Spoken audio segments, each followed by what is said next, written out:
je ne sais pas si vous êtes d'accord, vous n'êtes pas d'accord. Il ne faut pas croire, c'est badaï que quand quelqu'un aujourd'hui fait Avodat Hashem, quand quelqu'un il fait Torah Mitzvot, le fait de pouvoir faire Torah Mitzvot tous les jours, de servir à Kadosh Baruch Hu, ça doit réjouir notre cœur. Mais je ne suis pas sûr, comme je l'ai fait le shiur dans ce dimanche-là, j'ai expliqué ce Shabbat-là,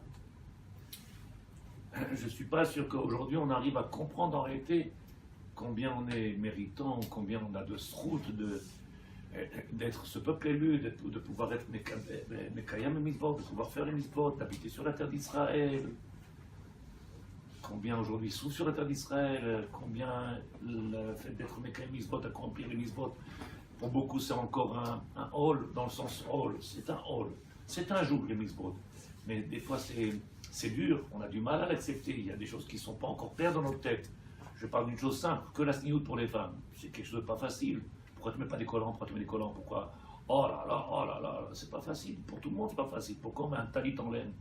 Il fait 45 degrés, tu as un talit en laine. Ça fait 90 degrés à l'intérieur. Il est fou le mec. Oui, mais ce qui est marqué, il faut faire. On t'a pas demandé de réfléchir. On t'a pas demandé de... Qu'est-ce que tu en penses? Faire. Naassi, on a dit avec le maître du monde. On fait et on comprendra. Pour le moment, ne me demandez pas pourquoi je dois transpirer du matin au soir, et je transpire du matin au soir. J'ai chaud, et l'autre me dit moi ça me gratte, et l'autre me dit ça me rend fou. Se réjouir dans la Avodat Hashem, c'est un niveau extraordinaire. De venir sans ressentir la douleur, parce que le maître du monde n'a pas sa maison, je crois que c'est le plus grand niveau. Mais c'est peut-être pas, dans notre dor, c'est peut-être pas ce qu'on nous demande de faire, ou alors c'est peut-être pas quelque chose qui est possible. Pour plusieurs raisons. Ça fait tellement loin, lointain. Combien de siècles ils sont passés? Shana Abba Berushalayim. Regardez ne serait-ce que le fait qu'on a fait 70 ans sur la terre d'Israël, on ne s'empresse pas pour venir sur la terre d'Israël. On ne s'empresse pas. Beaucoup y retournent aussi. Ça fait des siècles qu'on attend et qu'on dit Shana Abba, Shana Abba, Shana Abba. Nous, on l'a la terre, ça fait 70 ans. On devrait être après 70 ans, 12-15 millions. Au moins. Il n'y a pas les 12 et 15 millions. Pourquoi? Shana Abba. De la même manière, c'est quelque chose qu'on ne fait que raconter. Raconter, quand est-ce qu'on raconte? Dans ces mêmes périodes-là. On parle de quoi? La tristesse. Le maître du monde n'a pas de bête amigdash. Racontez. Dites-moi, qu'est-ce qu'on ne sait pas en réalité? Qu'est-ce qu'on ne sait pas sur la bête amigdash? Qu'est-ce qu'on n'a pas appris? Qu'est-ce qu'on ne connaît pas? Est-ce que la connaissance nous a fait souffrir? Est-ce que cette connaissance nous fait aujourd'hui avoir un mal à l'aise? Non. Je vous dis la raison pour laquelle. Si vous êtes d'accord et le comprenez, alors j'aurais gagné. Pourquoi on n'a pas cette tristesse? Parce qu'on n'a pas connu le bonheur du Beth Amikdash. Si on avait su, ou alors peut-être je vais essayer de faire autrement, si on était capable de comprendre, comme j'ai dit ce matin, avec l'aide de Dieu, si on était capable en réalité de comprendre que si le maître il reprenait sa place, ou on va lire plus que ça maintenant, si on redonnait la place au maître, nous on lui redonnait sa place, on fait en sorte que le maître du monde il reprenne sa place en tant que maître, en tant que roi, le système dans lequel on est aujourd'hui, il changerait, on serait dans un bonheur extraordinaire. Arriver à vivre le bonheur que le maître du monde, il est le maître, et que ça ne dépend plus des bonhommes, de leur philosophie, ou de leur politique, ou de leur idéalisme, ou de leur... Non, ça dépendrait que d'une seule chose. Emet ou Sheker. C'est Hachem, il n'y a plus rien. Comme on n'a pas connu ça, Tzadikim, qu'on ne connaît pas le bonheur de ce qu'il y avait à l'époque du Beth Amikdash, alors aujourd'hui on ne peut pas avoir cette douleur. Quand quelqu'un a perdu quelqu'un de proche, une fois qu'il est parti, c'est là qu'on se rend compte, oh là là, mais parce qu'on a vécu sa proximité, on a été avec elle, on a vécu avec elle. Mais quand tu dis telle personne il est parti, bon tu dis, oh le pauvre, pourquoi? Parce que tu ne le connais pas. Qu'est-ce que ça change que tu le connais ou tu ne connais pas? La peine c'est la pâte, c'est pas la mer, la peine. Ça doit être la même peine. C'est encore un juif qui est parti. Qu'est-ce que ça change? Le nom de son prénom et de sa tendance ou un juif, c'est un juif. Pourquoi? Parce que quand je connais, je suis touché. Alors qui connaît le Beth Amikdash de nous? Qui a vécu à l'époque du Beth Amikdash? les seules choses qu'on a pu vivre du Beth Amikdash, c'est quand on se met par terre à Tisha B'Av et qu'on nous rappelle combien aujourd'hui le livre de Yov, le livre de Echa, toutes les xérotes qui sont tombées sur le peuple d'Israël, toutes les mauvaises choses. Comment venir aujourd'hui, tzadikim, sans vouloir faire du mal à personne, comment se réjouir aujourd'hui dans la Avodat Hashem? Et comment ressentir la peine qu'on n'a pas le Beth Amikdash? Est-ce qu'une de vous, elle a une idée d'accomplir les mitzvot, on parle les mitzvot, toutes les mitzvot. Je ne suis pas sûr que les gens ils arrivent à avoir cette, comment on appelle ça, cette osmose. Ah, je fais Torah ou mitzvot. Ah, être comblé. Qu'est-ce que tu as? Je suis comblé. Comme une femme qui a le soin d'avoir un mari bien, ou un mari qui a une femme bien. Quand ils sont bien, comment ça se passe? Tu mets, tu boites. Tu vois plus rien, tu n'entends plus rien. Il t'abat chez moi, il ne sait même pas qu'il n'entend plus rien. Pourquoi? Parce que quand tu vis bien, tu n'as pas de problème. Mais il faut arriver à ce niveau-là. Est-ce que quelqu'un peut me dire aujourd'hui, de vous, est-ce que le bonheur d'accomplir les mitzvot, en réalité, il faut comprendre qu'est-ce que c'est? Et on est le, comment on appelle ça? Les Kohanim, ceux qui doivent éclairer le monde et dévoiler le maître du monde. Si on n'a pas cette simcha-là, si on n'a pas cette joie-là, si on ne la vit pas, si on n'a pas cette compréhension de qu'est-ce qu'on a perdu, comment je peux venir transmettre aussi bien dans la maison? C'est ce que je fais tous les jours, je dis la même chose. Comment un papa et une maman ils peuvent transmettre? Je ne dis pas pour nous, comment on peut venir ici et ressentir? Comment? On commence le Ta'anit qui est repoussé. Du Shabbat, on ne fera pas Ta'anit, on fera dimanche. Un Ta'anit comme celui-là de 17 Tammuz qui est repoussé, il y a plus d'une raison de pouvoir ne pas le faire, on verra Bezrat Hashem dans l'Alakha. Mais en réalité, moi ce que je dis toujours, c'est les questions d'Alakha, ils passent après, au deuxième plan. Une fois que je comprends en réalité pourquoi je fais un Ta'anit, une fois que je comprends en réalité qu'est-ce qui nous pousse à vouloir se mettre par terre et ressentir la douleur, pourquoi on doit se mettre dans telle situation, après je peux faire halakha. Mais quand je ne comprends pas, j'ai du mal à le vivre. Vous êtes d'accord ou pas d'accord? C'est à barre chez moi. Si quelqu'un n'est pas d'accord, je suis prêt à répondre à toutes les questions. Regardez ce qu'il dit le Rav. Je ne vous demande pas d'être angoissé et stressé, parce qu'il y en a un qui m'a demandé, mais si on vit comme ça, on va arriver à, comment on appelle ça, Yehush. Tu vas nous faire tomber dans Yehush. Il n'y a personne qui s'est tué en cure depuis que je suis au courant, parce qu'il n'y a pas de Beth Amikdash. Personne qui a pris un couteau à table en semaine, et qui fait le Birkat Amazon, il rappelle qu'on a perdu le Beth Amikdash, il prend le couteau, il se donne un coup de couteau. On n'a pas entendu encore aux informations. Ça fait 70 ans qu'on est sur la terre d'Israël. On a entendu quand il a tué sa femme, la femme a tué son mari, on a entendu. Mais quelqu'un qui vient à se tuer, parce qu'il parle dans le Birkat Amazon, il dit qu'on a perdu le Beth Amikdash et qu'on demande au maître du monde, reconstruis-nous le Beth Amikdash. Quelqu'un ressentir à ce moment-là la peine, et c'est une des raisons pour laquelle on cache le couteau quand on est à table, on le cache, de peur que le mari prenne le couteau. Sa femme lui dit, tiens chéri. Il dit non. Pourquoi ça dit qu'il fasse le khali là? Donc si vous êtes d'accord,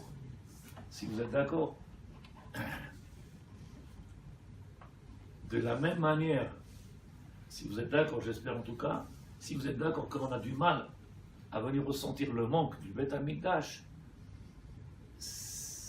comment c'est possible de se réjouir à travers les mitzvot? Quelle est la différence entre le premier Beth Amikdash qui était et le Mechila, le deuxième, le deuxième Beth Amikdash? La Shekhinah, il y avait 5 choses. Mais la Shekhinah, c'est quoi la Shekhinah? La présence divine avait disparu du Beth Amikdash. Une maison vide, hantée. Ça sert à quoi?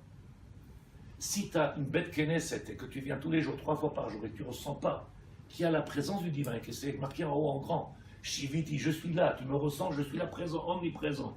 Si tu ne le ressens pas, comment veux-tu que... Je parle des choses simples, non?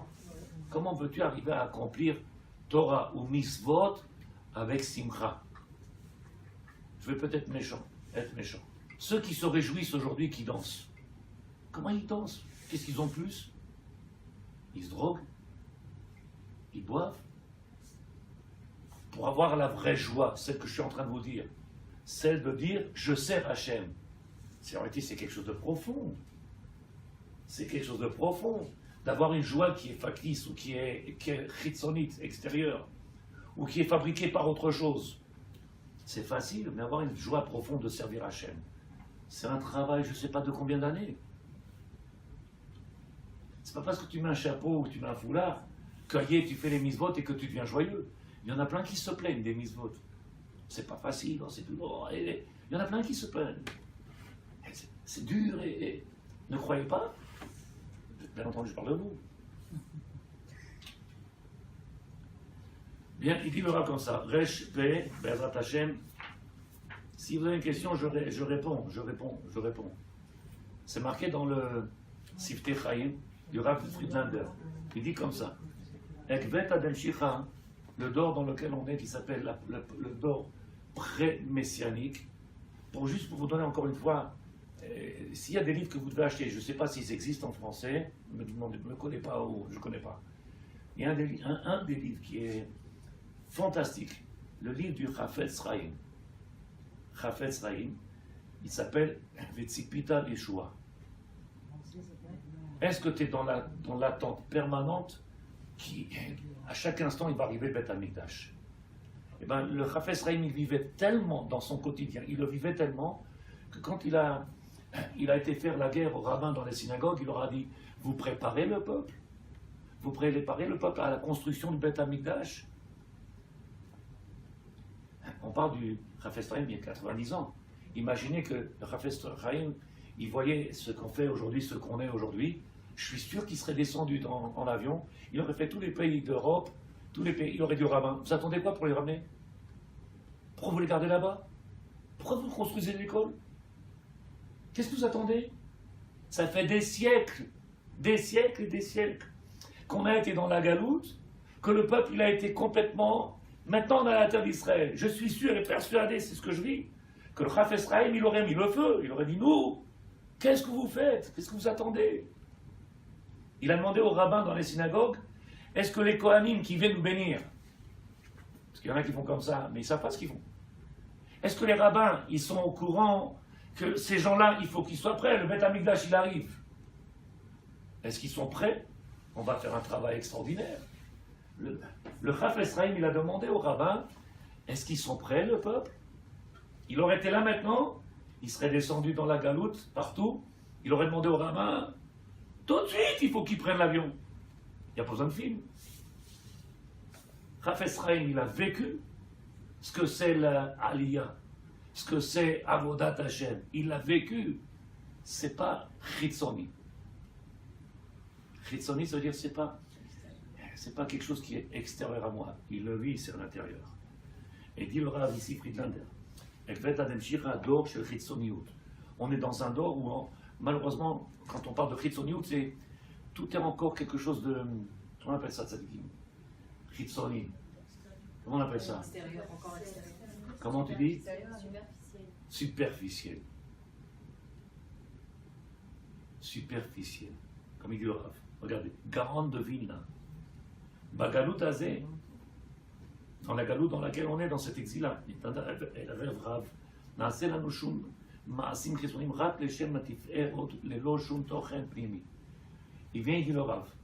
Je suis sûr et certain que ça ne va pas vous plaire, mais comme il m'a dit quelqu'un, si on ne prend pas les livres des maîtres et on ne vient pas les expliquer, alors à quoi ils servent les livres? C'est pas la peine. Et on est obligé de prendre ces références.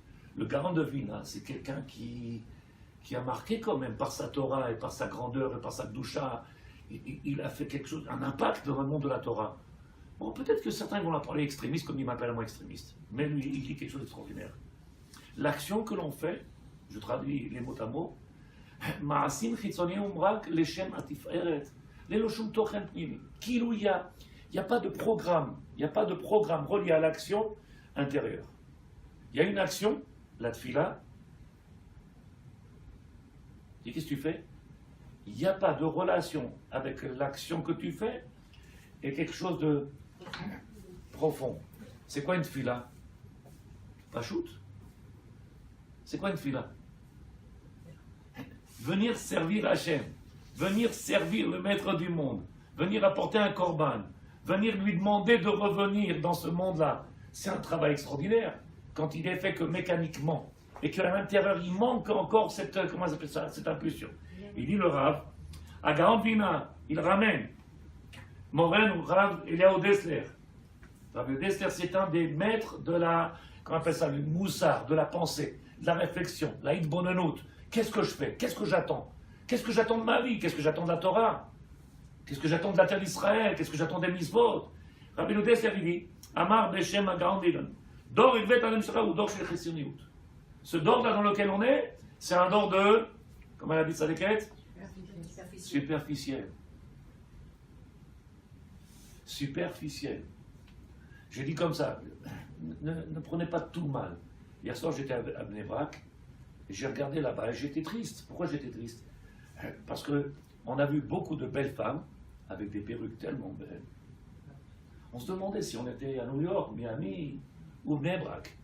Et les jupes, ils n'étaient pas obligatoirement très basses. Même juste. Nos rabbins de Bnei Brak, et les grands rabbins, ils ont fait des guerres. Où? À Bnei Brak. Ma pitom. À Ashdod, on fait une guerre. Il y a la plage, il y a à Bnei Brak, il n'y a rien des yeshivot. Et les rabbins, ils ont fait la guerre pour la sniout. À qui? À ceux qui sont là-bas. À nous. Si on fait la guerre là-bas, alors qu'est-ce que tu veux qu'on nous fasse? Laissez-nous tranquilles. Dor, Ekvet Adem Shicha, période pré-messianique, c'est la période un peu dure. C'est dur de venir palper tzadikim. C'est dur de venir palper, je dis quelque chose de grand, pour moi c'est le plus grand, de palper qu'on est sur la terre d'Israël aujourd'hui. C'est dur de palper. Je ne sais même pas si les gens ils sont conscients qu'ils sont là. Même de ceux qui se réjouissent, hein. C'est extérieur, c'est chitzoni encore. Pourquoi? Parce que si on avait connu, et si on a eu ces moments-là de vie avec le Beth Amikdash, voir qu'est-ce qu'il pouvait avoir comme bonheur au moment où il y avait sur cette terre d'Israël, le shefa, l'abondance, le bonheur, la simcha.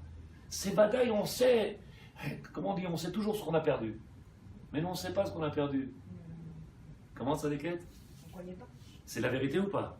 Donc c'est dur de venir de dire, ah, ça me fait mal. Pourquoi? Je ne connais pas. Oui. Bon, les peintres, on les reconnaît leur grandeur une fois qu'ils sont partis. Tu veux mettre au même niveau Rabbi Dessler dit Veze dor sherachok me'arechim apnimim shel emunah bitachon. Il dit le dor dans lequel on est, oui, c'est le dor qui n'a pas eu le srout encore. Et c'est là où moi je suis angoissé, ou c'est là où moi je suis embêté, c'est qu'on n'a pas donné encore au dor, on n'a pas encore donné. Pour X raisons, on peut en parler maintenant si vous êtes d'accord, mais on n'a pas donné encore aux gens dans le dor cette éducation-là de ressentir. Est-ce que vous comprenez ce que je dis? Non? Déjà qu'on la ressent, peut-être. Vous savez que le Rav Friedlander, il écrit dans son livre, je ne vais pas me lever parce qu'on est filmé, mais si vous me faites confiance mot à mot, sinon je vous sors le livre tout de suite. Comme ça, il écrit le Rav Friedlander dans Ahava Be'emunah. Il dit qu'en réalité, Moshe Rabbeinu, il a fait une grande erreur. Avant de venir dire, oh là là, Moshe a fait une faute, David Amelech, il a fait une avéra. Avant de dire que David Amelech, il faut essayer de comprendre qu'est-ce qu'ils veulent dire nos maîtres, surtout la Gemara. Mais la Torah, elle nous dit, et comme ça il écrit le Rav Friedlander, Moshe Rabbeinu, il a fait une faute. Laquelle? Est-ce que quelqu'un sait laquelle faute il a fait? Moshe Rabbeinu. Ne pas transmettre. Non, la faute qu'il a fait. La faute de... Non, ça c'est pas une faute. Il n'a pas fait de moussard au peuple juif. Lequel moussard? Pour les préparer à rentrer en... Alors viens, je t'explique. Moshe Rabbeinu, il est tellement humble, à l'inverse de moi. Je n'ai pas honte, pourquoi? Je suis un homme et j'ai beaucoup de travail à faire. Mais Moshe Rabbeinu était tellement humble qu'il ne pensait pas qu'il était possible d'avoir une mauvaise pensée. Il ne pensait pas qu'il était possible qu'un homme il pouvait faire des choses mal pitores. Il était tellement... Alors que moi, je suis tous, pour moi, ils sont tous...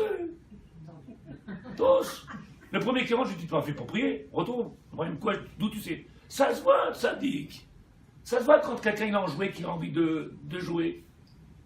Alors que Moshe Rabbeinu dit, c'est un tzaddik, pas shoot, il voit lui, c'est un tzaddik. On lui a reproché, tu as fait une erreur extraordinaire. Comment tu as pu laisser supposer que ces hommes-là, ils sont plus que parfaits? Tu as oublié de donner ce qu'on appelle le moussar chouchi. C'est quoi chouchi? Chouch, sens. Sens. Quand la dame, elle a dit maintenant, il a frappé le rocher, il a parlé au rocher, il a.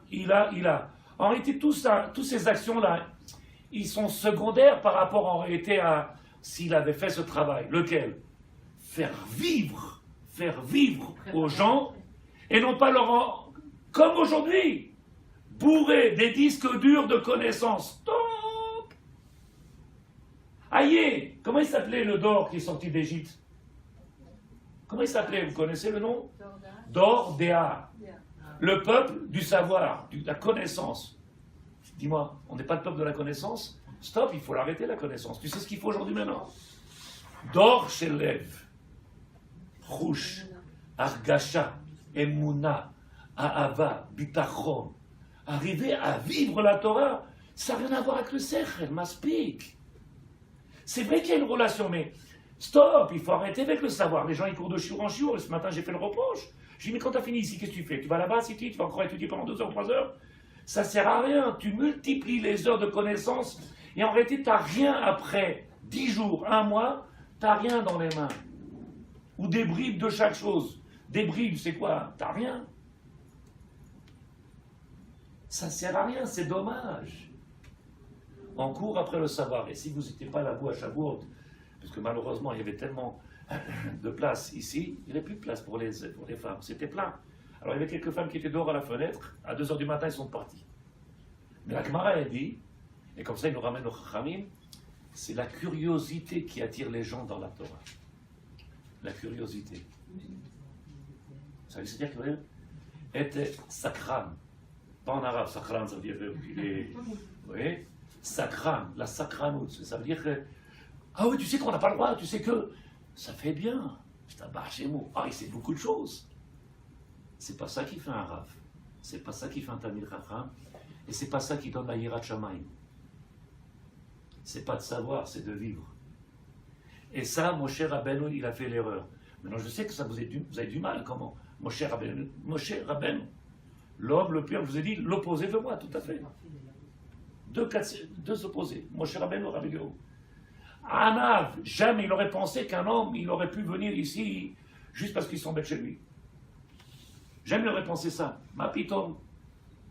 Alors moi je regarde, je dis, pourquoi t'es venu? Il n'a pas transmis ça. C'est ce qui manque dans le Dor. Qu'est-ce qui manque dans le Dor? La même chose qu'il y avait il y a quelque temps en arrière. Regardez ce qu'il dit le Rav encore une fois. Si vous n'êtes pas d'accord avec le grand devina, allez là-bas sur le kever, tapez dessus, demande-lui, explique-nous de quoi tu parles. Comme ça, le Rav il dit, Dor et Gvet Adem Shicha, chez Rachok, on est loin de ce qu'on appelle Aracha le Arich, donner de la valeur. Vous êtes sur la terre d'Israël. Tu sais ce que ça vaut? Tu sais combien on est prêt à payer si on devait payer, si on nous demandait à payer aujourd'hui, plutôt qu'on reçoit un salaire? Tu es prêt à payer pour venir sur la terre d'Israël? Combien on te donne? Kilou? Il y a Baruch Hashem, vous comprenez? Parce qu'on n'en comprend pas. C'est pas chaud, on ne comprend pas. Celui qui connaît le but, la raison, ou la relation qu'on a avec la terre d'Israël, et les Misvot, et le Beth Amikdash, et les Kivret Tzadikim, que chacun il prend des bus, ils font des tours là-bas. Peut-être on changerait le monde. Et dit le Rav, Yirat Shamayim Srufa Tarat Alev Avat. Qu'est-ce qu'elle a besoin d'aller à Shamayim? Qu'est-ce qu'elle a besoin d'aller à Shamayim? Comment ça s'appelle? Elle a besoin de Tarat Alev, de ce qu'on appelle la pureté du cœur. La pureté du cœur. Un cœur pur. Pour avoir un cœur pur, il faut le nettoyer de tout ce qui est sale, de tout ce qui nous empêche de tout ce qui nous perturbe, tout ce qu'on voit, tout ce qu'on entend. Il faut faire un travail immense. Est-ce que dans ce dos-là, on nous le demande? On est dans un dos où on demande le moins possible comment on dit ça? À faire du mal aux gens. On ne veut pas venir bousculer les gens. On ne veut pas venir Non, oh, doucement, doucement. En attendant, je ne sais pas si vous comprenez, le fait qu'on aille doucement, si on a une seule qui veut répondre, est-ce qu'on n'en souffre pas? Si vous comprenez ce que je dis, une, elle est capable de répondre. Est-ce que le fait d'aller doucement, est-ce qu'on n'en souffre pas? Vous n'êtes pas d'accord? Vous êtes d'accord? Non? Celui qui n'a pas envie de bouger ne souffre pas plus que ça. Non, moi j'ai parlé autrement. Je dis que celui qui a pas envie de bouger, parce qu'en réalité, il ne sait pas, lui, donc il fait partie de ces gens qui ne savent pas. Mais je dis qu'on est dans un dehors où on ne nous demande pas. Vadaï, vadaï, vadaï. Mais moi je parle de nous, de nous. Nous on vient, et quand on te dit, tzaddik, il faut, ou alors on te dit pas, allez, relevez les manches et il faut foncer. Là, au tzaddikim, aujourd'hui, allez, tu vois, le rabbin il se lève maintenant dans la communauté, là-bas, il se lève là-bas, il se lève là-bas, il te dit, c'est fini, mesdames, messieurs, vous levez les manches, la partie de plaisir est terminée, maintenant on va rentrer en guerre. C'est quoi la guerre? Avec qui? Il va falloir qu'on active les choses. Peut-être que beaucoup ne vont pas accepter.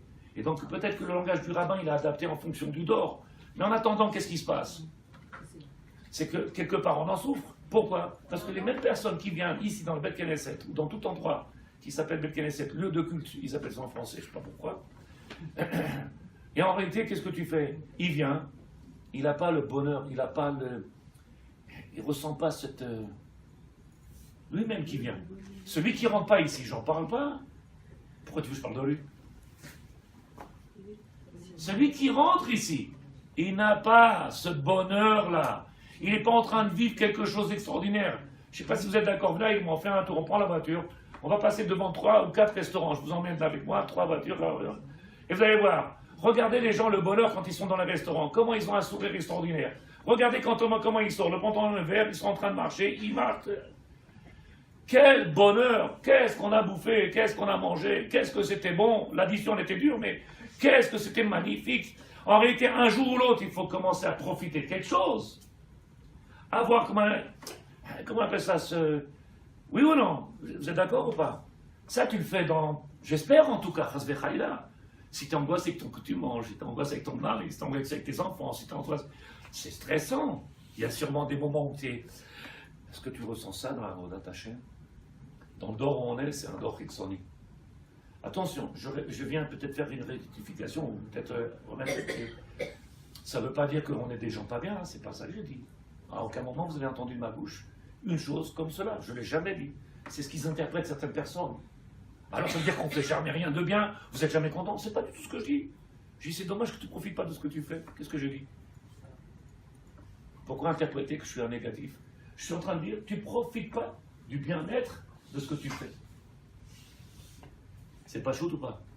Donc il dit le Rav. Dor shel mutarot. Il dit le Rav, Ravelo Dessler. Vous êtes prêts? C'est le dor des mutarot. C'est le dor où tout est permis. Qu'est-ce que je vous ai dit il y a 3 minutes? Tu arrives à Blébrac, je rentre là-bas, tu regardes. Moi je suis en tant qu'homme, alors je regarde. Et en plus, j'essaye d'un petit peu de... Je dis, mais comment ça se fait? Alors, il y a un Tami Chacham qui m'a dit, c'est l'endroit le moins pire qu'il faut avoir en Israël. Parce qu'ailleurs, tu auras du mal. Ils sont tous découvertes. Là-bas, bon, c'est le moins pire. Ça veut dire que c'est le mieux.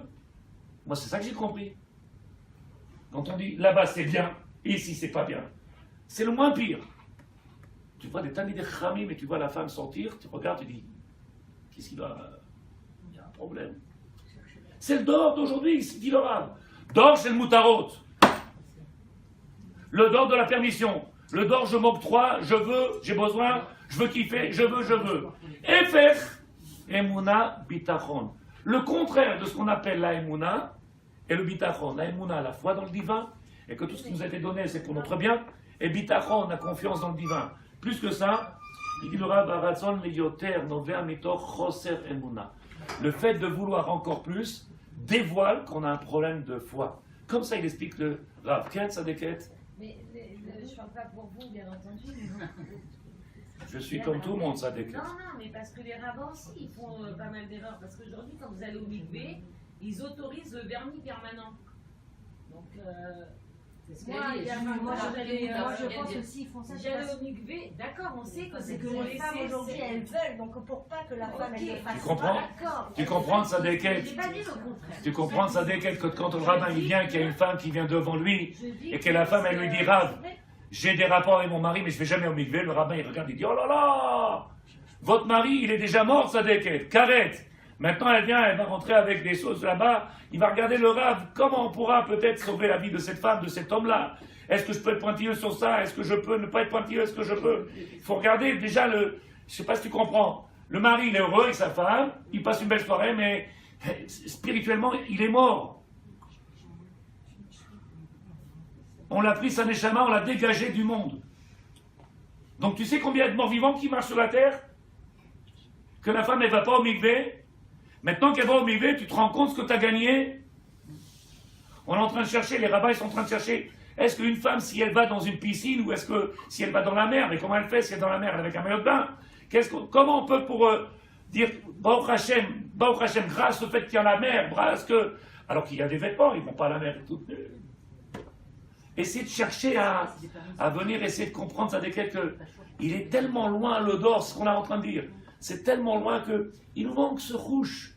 Ce rouge. Quel est le but de la Tahara Gdusha? Quel est le but de la... Je ne sais pas si... Gdusha Ta'achila. Je vais te dire quelque chose qui va te... Comment on dit ça? Peut-être te faire sauter en l'air. Bouleverser. Maintenant, ça c'est moi le Rav Boubli. Ça ne veut pas dire que j'ai raison. Mais c'est moi le Rav Boubli, donc je ne vais pas dire au nom du Rav Dessler, au nom du Rav Agra, Rav Boubli. Tu sais combien les gens ils sont prêts à payer pour du bio? Et dis que tu leur... Du bio. Du bio. Un poulet qu'on lui a pas mis du zata. Tu sais combien on est prêt à payer pour du poulet zata? Par contre, un poulet cachère ou pas cachère, là on te dit oh, vous êtes des voleurs. Alors qu'ils ont prouvé dans toutes les télévisions du monde que ce que tu bouffes, c'est que du shaker. Alors ne m'énerve pas. Sarah, tu comprends ce que je te dis? Va au supermarché là-bas qui s'appelle Teva. C'est tout du pipeau. Il est beau, hein. Et les mecs, ils sont prêts à acheter un poulet, 60 shekels. Et l'autre, il dit, moi, j'achète Rabanout 9 shekels. Badass, 20 shekels, c'est du vol. Est-ce que tu entends ce que je te dis, Tzadeket? 9 shekels Rabanout, 20 shekels Badass. Je viens de sortir d'une maison, demande à mon épouse, Tzadeket. Madame Sarah, écoute ce que je te dis. Je viens de sortir d'une maison, je te jure, c'est vrai, et je peux te promettre ce que tu veux. Ma femme, elle est témoin. La dame, elle est là-bas, elle travaille dans un endroit où les gens ils passent des Shabbatot. Ils passent des Shabbatot, tu sais que ça veut dire organisé. Elle se bagarre avec le mashgiach. Elle se bagarre avec lui, elle se dispute avec lui. Le cuisinier c'est un arabe, le chef cuisinier c'est un arabe. C'est tous des arabes, du marchéman. Et elle est juive. Elle vient, elle voit le mashgiach, elle lui dit mais, Elle lui dit je comprends pas. Aujourd'hui c'est elle qui a des problèmes. Le mashgiach, il vit bien. Tu sais ce qu'on lui donne au mashgiach? Une boîte de thon, une boîte de machin, une boîte de trucs, et l'autre il rentre. Je ne suis pas en train de dire que c'est partout pareil, mais voilà ce que je suis sorti il n'y a pas quelques instants avant d'arriver ici. Voilà ce qu'elle a dit la dame. Elle se bagarre, qui n'a rien à voir avec, c'est pas son travail. Elle se bagarre avec lui. Pourquoi tu bagarres avec lui? Il y a un mashgiach, c'est Rabbanout. Tu payes le prix de la Rabbanout. C'est que des arabes. Il rentre, il sort. Il vient de faire une inspection, il s'assoit, il regarde, tout va bien? Tout va bien. Là, regarde dans la cuisine comment ça se passe. Venez le Shabbat, voir ce qui se passe, quand c'est tombé en panne, quand il a pas, quand. Donc je suis en train de te dire, c'est pas ce que tu comprends. Aujourd'hui, on est prêt dans le dor dans lequel on est, chitzoni, qui est que superficiel, à se bagarrer à manger bio. Tu te rends compte, un yaourt bio, ça vaut 6 shekels. Un yaourt non bio, tu comprends la différence? Et tu dis kasher, badass, ou tu dis kasher avec, oh là là, c'est du vol, ils veulent faire du pognon, et c'est ce qu'on appelle le dor, de ce qu'on appelle, tzadeket, le dor chitzoni. Soi-disant qu'on fait attention à des choses qui sont, mesdames, après on ne va pas le mettre sur internet aussi. Soi-disant qu'on fait attention à notre corps, notre neshama, ma pitom. Et donc je suis en train de parler, si vous avez compris, en réalité, le début de ce shiur, c'est que dans quelques jours, on va faire un ta'anit. Vous allez faire, parce que moi je ne fais pas ta'anit, mais vous allez faire un ta'anit. Pourquoi faire? Ta'anit jeune, 17 Tammuz. Oui, on est 13 ou 14, c'est ça? 13. Donc ça veut dire que dans quelques jours, ça va être du Sek Shabbat, c'est repoussé à dimanche, Yom Rishon. Donc il va y avoir un jour de ta'anit. Pourquoi faire? Je n'ai pas de relation avec ce moment-là particulier qui s'appelle 17 Tammuz. 17 Tammuz, c'est la brèche qu'il y a eu avant que le Beth Amikdash il soit détruit. Et c'est la brèche. Et il s'est passé quelques semaines avant. Il nous a mis en garde. J'ai fait un shiur au Beth Amikdash avec tous ceux qui sont venus. Il y a 3 ans, 4 ans, j'avais dit, Sadikim, les remparts du Beth Amikdash, ils descendaient à chaque jour. Et le Maître du Monde, il ne les a pas fait tomber d'un coup. Il les a fait descendre au fur et à mesure pour nous rappeler, attention, vous n'êtes pas dans le bon chemin. Et donc les remparts descendaient jusqu'à que les ennemis sont rentrés sans aucune difficulté. Ils ont mis du temps à descendre les remparts. Est-ce que ça nous a empêché de... Non. Donc il dit le Rav. En sorech להעמיק חקר ולבקר כדורנו דור של מותרות. ההפך, האמונה ביטחון. הרצון יותר נובע מתוך חוסר אמונה. En réalité, tout ça il vient de חוסר אמונה, un manque de אמונה. עם כל מהווה האדם הם ריבוי נכסים, סימן שהנפחים כולו רקוב. En réalité, il dit le Rav, celui qui parle l'hébreu de Sadikim comme ça, vous voyez que je vous dis des choses extraordinaires. Siman chez Apnim. Siman, c'est un signe chez Apnim. L'intérieur, Kulo, entièrement Rakouv. Vous savez ce que c'est Rakouv? Quand ça a été touché par l'eau et ça commence à moisir. Quelle réjouissance! Quelle Torah! Alors il y en a qui disent, bon, ne prends pas des livres comme ça, prends des autres. Il y a des livres là-bas où il n'y a pas tout ça. Il pose la question, le Rav Eludesler, quel est le problème si un homme vit dans le bien-être, le shefa, l'abondance, l'âme, qui ont fait un péché? Quel est le péché qu'on fait quand quelqu'un, il a tout, il manque de rien? אך אין זה כך לשאיפה שכזו ישנם שורשים עמוקים בנפש האדם אשר אינם הולכים בד בבד עם ביטחון ואמונה. Il dit qu'en réalité, si vous regardez, quand quelqu'un aujourd'hui il est dans l'opulence, dans le bien-être, c'est pas parce qu'il est Ma'amin B'Hashem, c'est parce qu'il a donné sa vie dans le monde et qu'il a oublié le Ikar. C'est pas une question d'émouna. Le monsieur m'a dit, je pourrais plus venir le matin au shiur. Je dis pourquoi? Je suis obligé de commencer plus tôt le shiur, le travail. Je suis mis à ton compte, tu fais ce que tu veux. Tu perds une heure de Torah, c'est 4 milliards de dollars par mois. Tu veux pas perdre 4 milliards de dollars? Ouais, mais après, je suis obligé de fermer à 18h. Je ferme à 18h. 4 milliards de dollars. On ne sait pas ce que c'est l'heure de Torah. Eh bien, il a arrêté complètement. Pourquoi? Moi, j'ai posé la question, sans être méchant. Si tu enlèves le matin, tu mets le soir. Nous, tu as enlevé le matin, mais tu n'as pas mis le soir. Tu finis à 5h, tu peux faire 1 heure tous les soirs. Il enlève le matin, tous les matins il travaille maintenant, et le soir, nous, pourquoi pas de shiur? Le dor, de ce qu'on appelle Sadikim, le dor de la... C'est pas chaud, je ne sais pas comment expliquer. Donc en réalité, vous vous rappelez, on était là l'année dernière, on a parlé de ça. Oui? Qu'est-ce qu'elle a dit la dame qui n'est plus là? C'est stressant, Rav. Bah oui, puisqu'il nous reste encore quelques heures à compter avant de faire encore Tisha B'Av. Et c'est quoi Tisha B'Av? Venir soi-disant pleurer pour quelque chose que... Je ne sais même pas si on va pleurer. Quand je dis soi-disant, vous comprenez? Est-ce que je suis concerné ou pas? Je n'ai pas dit que les gens ne sont pas sincères. J'ai quelque chose qui est loin de nous dans l'esprit, puisque c'est quelque chose qui s'appelle Chitzoni. Je vous écoute. Qui est-ce qui a une question? Je t'abat chez moi, tout va bien. Est-ce qu'il y a une question? Personne n'a une question? En tema. Il n'y a pas à être étonné. Comment c'est possible qu'on n'a pas eu encore le mérite de construire Beth Amikdash? Il n'y a même pas de quoi être étonné. Comment il n'y a pas de quoi être étonné? C'est tellement normal. C'est normal. Il n'y a pas de détail, c'est normal. L'Ignot a été Marcel ou Beth Amikdash par nos actions. Alors comment tu veux qu'on construise Beth Amikdash? Imanu b'maasenu dvekim b'avonot avotenu. Nous sommes collés aux fautes de nos aïeux. Traduction.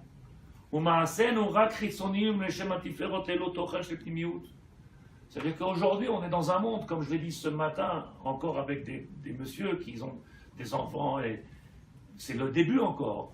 C'est le début, bar mitzvah, et on est dans la tfila, les parents ils sont assis, et les enfants ils rentrent, ils sortent. Ils rentrent, ils sortent. Quand un enfant il a un certain âge, quand il a 4 ans, 5 ans, c'est normal. Mais quand un enfant il a déjà 13 ans, il doit s'asseoir.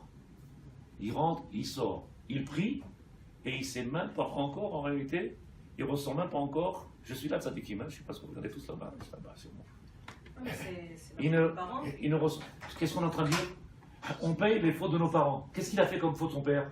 Il a fait la même chose, il n'a pas habitué.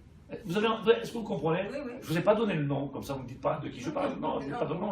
Et peut-être que je parle de personne et que je suis en train de juste vous dire pourquoi cet enfant-là, il n'a pas besoin de rester assis, pourquoi il a besoin de sortir, rentrer. Et à la monte, il dit papa, c'est fini. Qu'est-ce qu'il y a? Pourquoi il s'embête? Parce que le père, il s'embête. Pourquoi il s'embête? Il dit le Rav, nous sommes en train de payer les actions de nos pères qui en réalité, malheureusement, qu'est-ce que tu veux faire? Nous, ça continue. Qu'est-ce que je crie, moi? Venez qu'on mette un holà. Venez qu'on mette un holà. Venez qu'on change le système dans lequel on est. Alors il y a toujours ceux qui sont, Baruch Hashem, disent, ça s'arrangera. Vous voyez peut-être pas le côté toujours vide, c'est dommage. Regardez le côté plein, je dis arrêtez de vous droguer. Je vis dans la Torah, Je sais ce qui se passe dans le monde de la Torah. Peut-être que parce que vous êtes encore trop à l'extérieur, vous ne voyez pas ce qui se passe. Et peut-être que vous n'êtes pas impliqué complètement. Parce que quand on s'implique complètement, et qu'on fait, comment on dit ça? Stop, on dit, on arrête avec le shaker. Allez, là tu vas voir que tu vas avoir des autres yeux, tu vas dire c'est pas possible, qu'est-ce qui se passe, c'est pas normal, ça tient pas debout, c'est rigolo. Et tu vas commencer à te poser des questions. Mais quand nous-mêmes on est comme ça, un peu chitsoni, tout va bien pour tout le monde. Ça me dérange même pas, pourquoi? Parce que je voudrais pas qu'on me fasse des reproches à moi-même. Donc tout va bien pour tout le monde. Ce qu'il dit le Rav. Combien un homme il a cette sheifa, ce besoin de courir et de se rapprocher et de devenir amitit. C'est quoi amitit? Réel. Combien aujourd'hui tu as besoin réellement et tu ressens le besoin réel de te rapprocher d'Hachem? Tu veux que je te le dise? C'est pas shoot. C'est pas shoot. Comment ça se jauge? Comment ça se pèse? Qui est-ce qui peut me dire comment ça se pèse? Comment? À la vitesse du vent. Il dit le Rav, החיצוניות מסייעת לפנימיות, תנועת האיברים החיצוניות מעוררת הפנימיות. Il dit le Rav quelque chose d'extraordinaire. C'est l'extérieur qui doit influencer sur l'intérieur. Si vous comprenez ça, j'ai gagné mon shiur ce soir. Si vous ne comprenez pas, j'essaierai de recommencer encore une fois. Plus un homme il court, il s'empresse pour faire une mitzvah, plus l'intérieur il va se réveiller, il va décider à... Le matin on attend tous les jours pour avoir un minyan de sa déquête. Tous les jours on attend. Tous les matins on attend. Synagogue, tous les matins. On est à Youdbet, nous ici. Non, je veux dire, tout le quartier de Youdbet. Chez moi. Ah, tu veux dire qu'il y a beaucoup de monde. Il y a 70 000 personnes. Mais ici, on n'a pas minyan. Et pourtant, sortez dans la rue, vous allez voir les gens avec la kippa, des millions. Je dis, c'est pas possible, on n'a pas un minyan. Tous les matins, on attend pour avoir un minyan. Il vient pas. On a dit, tzadikim, puisque le pnimi, il a été, le plus profond, il a été touché, et qu'on ne peut pas venir réveiller le profond, que comment? Par l'extérieur. Donc, qu'est-ce qu'il faut faire? La première halakha du Shulchan Aruch, lève-toi comme un lion, et en réalité, par le zèle que tu vas être comme ce, oui ou non, Kalkanesher, Meratzkasevi, Gibor Carrier, comme un lion, comme un aigle. Si tu fais ça extérieurement, c'est sûr que sur l'intérieur, ça va changer. Est-ce que vous comprenez ou pas? C'est sûr. Mais quand tu n'as pas ça à l'extérieur, et à l'intérieur tu n'as pas, comment veux-tu que tu viens? 17 Tammuz. 17 Tammuz. Les gens ils me regardent, qu'est-ce qu'il y a? Et alors, 17 Tammuz? C'est un ta'anit Rav, ça commence le matin, ça finit le soir à 8h, c'est court. 17 Tammuz, c'est l'annonce de la catastrophe. Il aurait été là, le Chaf Esraïm, je vous promets, je ne sais pas si vous me croyez, il aurait pris l'avion, un jet privé, et il aurait été voir tous les rabbins de la Galoute. Mais vous attendez quoi? Mais vous faites quoi pour réveiller le peuple? Pourquoi vous entretenez la Galoute? Elle est où cette Torah de on te veut Hachem? L'autre il dit oh doucement, attends, tu vas pas les bousculer? On va fermer la synagogue? Pourquoi ils viennent pas dans ces cas-là? Ils viennent venir avec la communauté. J'ai pas entendu. Je dis pourquoi les rabbins en Europe, comme vous dites, ils gardent les Ça, je peux donner que un Kafsrout. Moi, je peux donner qu'un Kafsrout. Je peux pas donner. J'ai dit s'il était là, le Chaf Esraïm, sachant et connaissant les livres qu'il a écrits, je pense que c'est ce qu'il aurait fait. Et c'est ce que j'aurais vraiment voulu faire. Mais moi, je te donne un Kafsrout. Je dis que si un rabbin de communauté quitte sa communauté, c'est fini, ils sont perdus les brebis. Non, il y a une différence entre quitter et dire non, restez en France, tout va bien. C'est exactement ce que je suis en train de dire. Là, c'est le problème que l'on a. Comment tu veux éveiller l'intérieur si l'extérieur, il n'a pas été activé, il n'a pas été... Il faut le propulser, il faut quelque chose. Comment on peut arriver à faire ça? Avec quoi? Le fait que tu viens le matin, la file commence 7h, tu n'as pas le temps d'arriver, il y a déjà un minute, tu as toujours 15 personnes. Ma pitop, 7h, 7h05, 7h10. En plus, on attend comme ça. Mais prends ton temps, ça dit. Pourquoi tu cours?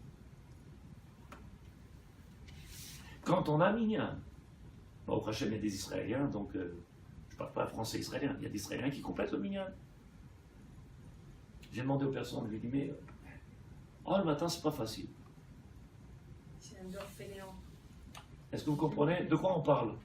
On est en train de parler de quoi? On parle de 17 Tammuz. Sarah, comment elle s'appelle? Sarah et Ben Ezra. 17 Tammuz, Tisha B'Av, c'est dans le pas de course, ça se suit dans le pas de course. Ça aurait été, c'est quelque part, on arrive. Si déjà 17 Tammuz, on a pénétré, l'Orléano, ça va très vite. Il faut qu'il y ait un éveil. Comment il se fait l'éveil? Il ne se fera pas par un éveil qu'un matin, tu vas sonner, elle va se lever le matin, elle regarde Raphaël, elle lui dit, chérie, il va la regarder, qu'est-ce qu'il y a? Ça ne va pas arriver des choses comme ça. Tu sais comment ça va se faire? C'est quand on aura décidé de se lever et commencer à faire bouger l'extérieur de notre corps par ses actions, par l'empressement, par le chitsoni. C'est ça qui va réveiller l'intérieur. Mais ça ne va pas venir qu'un jour, ou alors son mari va téléphoner là-bas, il va dire ma femme elle est... Venez la prendre, c'est un c'est bon. Je ne suis pas en train de dire chas v'chala que tu n'as pas d'émouna, que tu n'as pas de croyance, que tu n'as pas de foi, que tu n'as pas chas v'chala. Mais d'arriver dans le dor où on est, ce dor-là dans lequel on est, où l'intérieur, il est comme on a dit tout à l'heure, racouvre. Aïe, ça commence à faire de... C'est vert, il y a des champignons qui poussent. Et quand il y a des champignons, ça veut dire que ça a bien pourri, ça marche. Un champignon, il ne pousse pas sur quelque chose de bon. À moins qu'il y ait des champignons que je ne connais pas. Donc il dit le Rav, Kacher niske be'ezrat Hashem livnot et pimiotenu, azay niske latzet b'mira mitor galout. Si Bémet, on veut sortir de la galoute, Azaï, Bezrat Hashem Bekarov, on doit sortir de la galoute. Comment on doit sortir de la galoute? Justement, Tzadikim, par les moyens, de se donner les moyens, de se faire, comment, s'auto... Peut-être. Tu dis, qu'est-ce que tu as? J'ai pas de joie. Alors danse, saute. Je sais pas, fais quelque chose. Mais la musique, je sais pas. Peut-être que c'est le seul moyen. Alors en réalité, qui est-ce qui a raison? C'est eux qui ont raison. Ils mettent la musique toute la journée, ils dansent sur les voitures. Et nous, on les regarde et mais ils sont malades. Comment on le dit, nous, là? Ils sont malades. Parce que le seul moyen, c'est ça. Est-ce que vous comprenez, c'est lesquels? Vous êtes d'accord ou pas d'accord? Istavar chez moi. Il y a 200 qui viennent, qui sont arrivés. Istavar chez moi, il y en a 300 qui sont partis. Là, je vous dis la vérité, c'est le monsieur de la Jean Juive, il me l'a dit. 300 ils sont partis. C'est énorme. 300 ils sont en France. 300, ils ont pris le bateau, ils sont retournés. Et alors, on va pas vous le dire, on va pas vous le mettre dans les journaux, on va pas le dire à la télévision, c'est pas des choses qui sont positives pour nous. Mais combien ils sont venus de familles? 200, 300 redescendent. Et alors? Mais c'est normal, ça, des quêtes. Puisque celui qui ne comprend pas ce que je suis en train de dire, tu viens sur la terre d'Israël, c'est marqué. La terre d'Israël s'acquiert par des épreuves. Et l'autre, il dit, moi, je veux bien venir. Combien vous me donnez? Déjà, l'épreuve, elle est enlevée. C'est que tu lui demandes combien tu donnes. Alors que, combien tu es prêt à payer pour venir? C'est un rêve depuis des siècles et des siècles et des siècles. Ils ont été prêts à donner leur vie pour ça. Ils ont pris des siècles à pleurer. On l'a, et l'autre, il dit, combien tu me donnes? Qu'est-ce que j'aurai? Combien vous me prenez? Combien de? Est-ce que vous m'assurez une retraite? Vous m'assurez? Non, mais s'ils n'arrivent pas à subvenir aux besoins de leur famille, comment ils font? Il faut poser la question à Hachem. Oui, c'est mieux, tu crois? Il faut. Non, C'est pas ça que j'ai dit. Moi, je fais pas. Chut, nous, attends. Je fais pas de comparaison avec. Écoute, je sais pas ce qu'elle a dit. Je veux pas écouter, mais je fais pas de comparaison avec ailleurs. Moi, ce que je dis, c'est que ici, nous, on a un problème des mounas. Il n'y a aucune misva d'habiter de l'autre côté, donc il n'y a pas de difficulté. D'habiter en France, aux enchères, il n'y a pas de misva. Donc, puisqu'il n'y a pas de misva, comment? On donne cache-route à la France parce que... Je n'ai pas donné casse-route, moi je suis en train de dire. Les gens qui repartent, ils donnent cache-route. Non, ils ne donnent pas de casse-route. Puisqu'en réalité, quelqu'un qui vient, qui quitte ce monde-là, viens, je t'explique, vite fait, c'est le but. Mais sache, il n'y a pas de misva d'habiter en dehors d'Israël. Comme il n'y a pas de misva, il n'y a pas de guerre pour y habiter. Donc tu peux apprendre une maison n'importe où. Je connais des Français, moi, qui en avaient. Ils sont partis aux États-Unis. Ils ont réussi aux États-Unis. Ici, j'y arrive pas. Pose-toi la question, pourquoi ici, tu n'y arrives pas? Là-bas, pourquoi tu y arrives? C'est normal. Il n'y a aucune misva. C'est là que la guerre est là à faire. C'est ce qu'a dit la Gemara. Habiter sur la terre d'Israël, aliédé Yesourin. C'est la Torah qui nous dit, c'est pas le Raboubli. Je te donne ce cadeau, mais il faut le mériter. Est-ce que nous, on veut le mériter? Tu comprends la différence, le problème? Et nous, on demande, qu'est-ce que tu me donnes? On te dit, non, tu dois le mériter. Et toi, tu viens et tu dis, combien on me donne? C'est plus la même chose. Donc, je ne sais pas, peut-être que je dis des choses qui sont plus que négatives, mais il faut changer notre façon de penser, notre relation avec la Torah, avec Hachem, avec les mitzvot. Il faut changer notre façon de penser. Et peut-être que, ce que je dis, le fait de commencer à comprendre qu'il faut qu'on éduque, oui, c'est ça, éduquer. Comme ça, il dit toujours le Rav Kook. Comme ça, il dit le Harizal. Un esprit nouveau dans la Torah. On a le même esprit de la galoute depuis des siècles. Et certaines personnes vont dire, Monsieur le rabbin, attendez, ça va venir. C'est dommage, pourquoi il va falloir que je parte et je ne voie pas tout ça? C'est pas triste que je participe à ça. Moi, c'est mon rêve de voir le Beth Amikdash. De dire, peut-être que mes petits-enfants, ils auront le droit. J'ai de la peine, ça déquête. Pourquoi je ne le ferai pas? Alors, ceux qui sont pessimistes, oui, parce qu'ils sont pessimistes, vous inquiétez pas, vos petits-enfants, parce qu'eux, ils sont pessimistes, vos petits-enfants, ils le verront. Et ceux qui sont optimistes comme moi je veux le voir maintenant. Vous avez vu comment je vous ai tourné l'envers? Les vrais optimistes, c'est pas eux. Parce qu'ils te disent, pas grave, il faut juste le temps. Il nous reste encore 200 ans que le monde y finisse, dans 200 ans, on l'aura. Alors que je dis, non, c'est moi l'optimiste. Je veux le maintenant, je suis persuadé qu'on peut l'avoir, le Beth Amikdash. J'en suis sûr. Parce que le maître du monde, il attend que ça. Il attend que ça. Qu'on vienne se réveiller à lui demander. Comme ça, c'est écrit dans le Baal HaTanya. Il attend, le maître du monde, il attend qu'on se réveille et qu'on lui demande. Je t'écoute, ça déclare. Qui décide de nos jours la construction du troisième? C'est lui. C'est lui. Oui, d'accord, c'est certain, mais c'est pas lui qui va construire, c'est bien lui. C'est impossible. Comment? Le dernier, oui. Le fait que je viens de te dire, que je te raconte encore une fois ce que la Gemara a dit. Le premier Beth Amikdash, il a été construit par Shlomo HaMelech, il a été détruit à une vitesse extraordinaire. Le deuxième Beth Amikdash, entre les deux, il n'y a eu que 70 ans. Et je vous ai dit, on n'est pas loin des 70 ans sur la terre d'Israël, je l'ai répété beaucoup de fois, mais 70 ans. Mais il a été détruit très rapidement. C'est-à-dire qu'en réalité, de construire, ce n'est pas le but. C'est est-ce qu'il va pouvoir rester? Parce que de construire, c'est rien. Tu sais ce que c'est? Je t'explique. On en a ici des ouvriers étrangers, ça, tous les Arabes qu'il y a là. On peut les utiliser, on construit un Beth Amikdash. C'est ce qu'ils ont fait à São Paulo.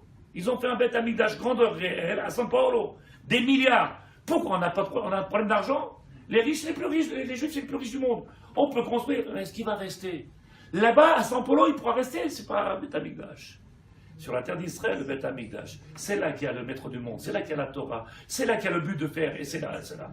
Est-ce qu'il va rester? C'est ça la question qu'il faut. Pour qu'il reste sur cette terre-là, il va falloir toi et moi. Hein. Je me suis arrêté.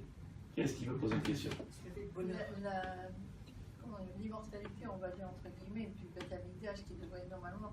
Le troisième, ça devait être celui qui devait rester. Je ne dis pas tout, je préfère ne pas dire. Oui. Non, mais vous avez dit une fois une chose Oui. que. Alors je ne répète pas, mais bon. Ok, non, ça dépend que de nous. Que de nous. C'est ce que je suis en train de dire avec Geneviève. Ça ne dépend que de nous. De l'ensemble du peuple d'Israël. Je n'ai pas dit ça dépend du peuple d'Israël, je n'ai pas dit que de l'ensemble. J'ai dit que Israël, Kulozaka et Kulochaya, j'ai fait un shiur le Shabbat, et j'ai expliqué que, vous vous rappelez, le Shabbat, j'ai fait un shiur, et j'ai dit qu'à un moment donné, que celui-là qui est à droite ou à gauche, les deux, celui qui crie parce qu'il est dans la douleur, il en a ras-le-bol, fatigué de cette galoute, j'en ai marre, c'est dur, c'est quoi cette vie, on souffre, c'est toujours la guerre, il ne parle pas de Beth Amikdash, simplement qu'il en a marre de souffrir. Lui, il va crier, comme il dit Chaim Esraïm dans Sipir HaShoah, comme ça il dit Gemara dans Shabbat Koufé, et nous, on viendra crier, on veut le Beth Amikdash. Donc tous les deux ils crient, un pour une bonne raison, et l'autre pour une autre raison. Mais tous les deux, en réalité, qu'est-ce qu'ils font? Ils crient. Ils crient. Donc quand on viendra commencer à crier tous, pour le moment, est-ce que nous, déjà, est-ce qu'on crie? Est-ce que vous comprenez le sadikim? Si on crie, on crie. Je vous donne encore un exemple. Je vous donne un exemple, après il est tard. Mais un exemple extraordinaire. En France, il y a eu des problèmes dans l'agriculture, il y a quelque temps là-bas. Et qu'ils avaient tellement diminué les moyens de ces agriculteurs qu'ils sont venus avec des camions de tomates, de légumes, de machin, et ils ont mis des tonnes et des tonnes, des tonnes et des tonnes sur le sol, et ça a été. Je ne sais pas si vous êtes d'accord, oui. Sur la terre d'Israël. Sur la terre d'Israël.